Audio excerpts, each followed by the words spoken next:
Galera, o texto de hoje ele está em Mateus 16:24, e esse texto ele vai falar o seguinte: Então disse Jesus aos seus discípulos, e você entenda que é Cristo falando a mim e a você, e o texto diz: Se alguém quiser vir após mim, renuncie a si mesmo, tome sobre si a sua cruz e siga-me.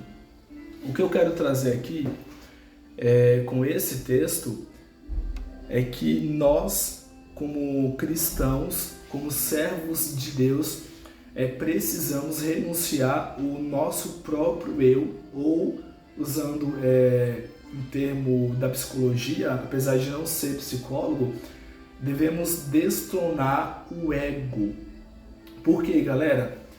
O ego ele vai se construir com base em projeções, e geralmente projeções que são fora da nossa realidade, e principalmente o ego ele vai se construir com base a evitar dores e traumas que ele viveu anteriormente.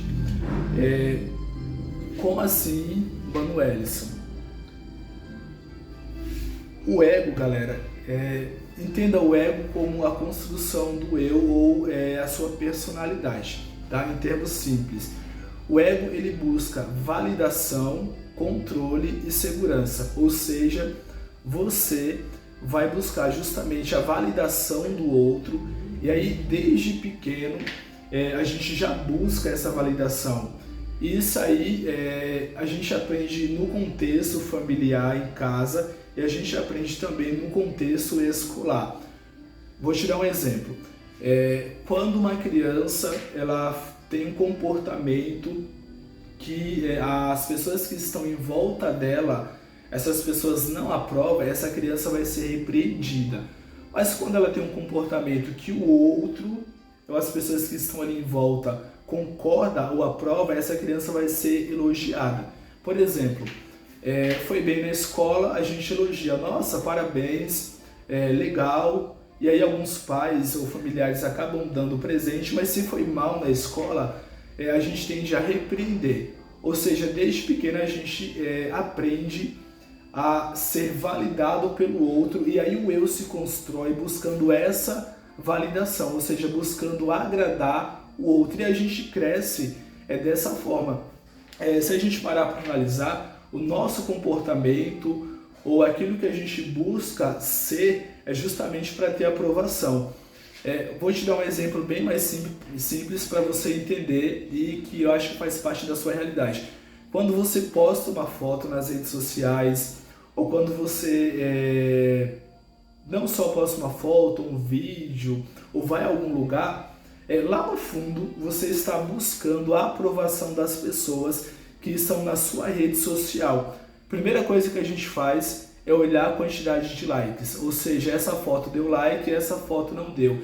Eu vou postar uma foto semelhante a essa. E isso é o que, de certa forma, os coaches das redes sociais eles acabam incentivando. Essa galera fala, se você postou um vídeo em determinado formato, ou postou uma foto em determinado formato e gerou engajamento, você deve repetir esse vídeo, esse formato de foto. Ou seja, esse pessoal está incentivando você a buscar uma validação para existir. E aí, galera, é justamente onde a gente quebra a cara, porque quando a gente busca a validação do outro, a aprovação do outro, e não a nossa construção identitária como de fato a gente acaba se frustrando, e aí a gente tem o desenvolvimento de algumas crises de ansiedade, angústia. E aí o legal é que existe alguns estudos da PUC e outras universidades que vai dizer que a gente tem algumas âncoras, e essas âncoras em alguns momentos inconsciente, elas estão calcadas no que o outro pensa de mim, ou como o outro me vê. E aí eu busco justamente desconstruir talvez aquilo que o outro pensa de mim, ou aquilo que ele acha que eu sou, e na maioria das vezes eu não sou o que o outro pensa ou o que o outro acha. Não sei se eu fui claro. E aí, só voltando a o que eu disse logo no início, que o eu, ou seja, você, o eu, ele busca se proteger de traumas e dores passadas. E eu vou dar um exemplo do Lair Ribeiro, que ele vai falar que se você sofreu, por exemplo, um trauma, e esse trauma foi causado por uma pessoa que tinha determinada característica, geralmente você tende a evitar esse tipo de pessoa, porque no seu inconsciente esse trauma, essa dor está associada a essa figura desse indivíduo. Só que, galera, isso não é só em relação à figura do outro, mas em relação às situações.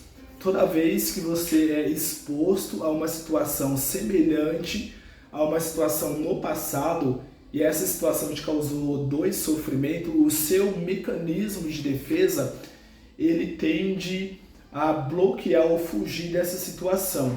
Vou te dar um exemplo aqui bem simples, mas para você entender. Criando uma situação hipotética, digamos que eu fui num aniversário de criança, e nesse aniversário de criança, por algum motivo, eu fui ridicularizado. Ou seja, conforme eu cresço, eu vou evitar aniversários infantis, porque aniversário infantil vai estar associado justamente a essa exposição traumática. E aí vale para todas as situações da sua vida. Só que, e aí é onde entra o eu. Quando você permite que o eu ele reine, ou ele controle, ou direcione a sua vida, o eu ele vai te privar de viver experiências, de estar com pessoas, ou de repetir momentos ou situações no cotidiano da sua vida que lá no passado esteve associada a um trauma, a uma dor ou uma negativa, uma reprovação do seu comportamento.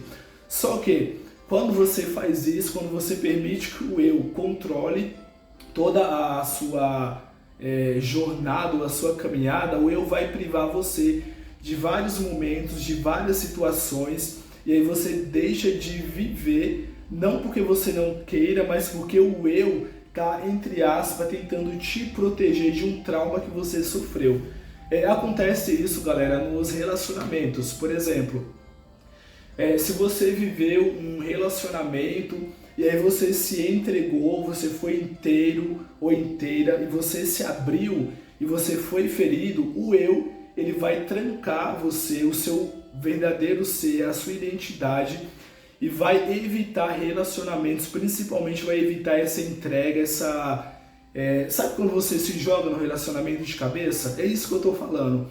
E aí o eu tenta te proteger, ele cria barreiras. Só que quando você faz isso, você deixa de viver de fato o amor real e você vive de forma superficial. Não só os relacionamentos amorosos, mas também os relacionamentos afetivos, familiares. E aí o texto que eu trouxe para vocês, ele vai falar justamente isso, que você precisa renunciar a si mesmo, tomar sua cruz e seguir. Ou seja, você precisa destronar o eu, porque o eu, primeiro, como eu falei para vocês, ele vai se construir, ou ele vai buscar o controle, a aprovação, validação e essa proteção, e isso impede você de viver de forma plena, de ter experiências reais e profundas. E aí, pessoas, só pra gente finalizar, que eu tô gripado, minha garganta tá inflamada, e aí já tá doendo, o que você precisa entender é que Cristo chama você para renunciar a si mesmo, destronar o eu e viver por uma perspectiva cristã, ou enxergar o mundo, a sociedade e as pessoas pela lente do cristianismo. Como assim? Quando você olhar para alguém, e ao invés de você olhar para essa pessoa com um olhar próprio, de que o outro não tem merecimento, de que talvez o outro vai te ferir, de que o outro é falso, olhar para uma perspectiva cristã e entender que esse outro, as outras pessoas, merecem ser tratadas com amor, com dignidade, merecem ser acolhidas.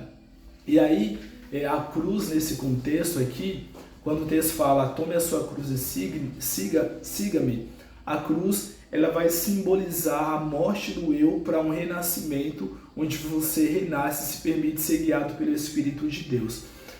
A gente precisa de algo que nos guie, de algo que nos direcione, e esse algo, esse ser que deve nos direcionar não é o eu, não é você mesmo, mas é justamente Cristo e a palavra de Deus. Por quê? Cristo é conhecedor do passado, ele conhece o teu presente, conhece o seu futuro.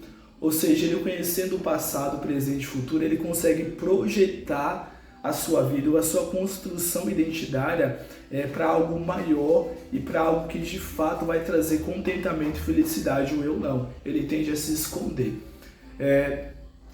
Para você entender, é melhor você fazer uma cirurgia ou um curso com alguém que tem conhecimento, que tem formação, ou com alguém que não tem formação. E aí, esse alguém que não tem formação é você, é o eu, e esse alguém com formação é justamente Cristo. Ao invés de você se guiar por você, que tem um olhar limitado, que conhece apenas o presente e está buscando no hoje se privar ou evitar dores, você precisa se destronar, renunciar a si mesmo e permitir que Cristo guie e direcione justamente a sua vida. Tá? É difícil renunciar a si mesmo. E quando eu falo, galera, renunciar ao eu, o destronar o eu não estou falando em abrir mão da própria personalidade ou do próprio gosto, mas alinhar isso à vontade de Cristo.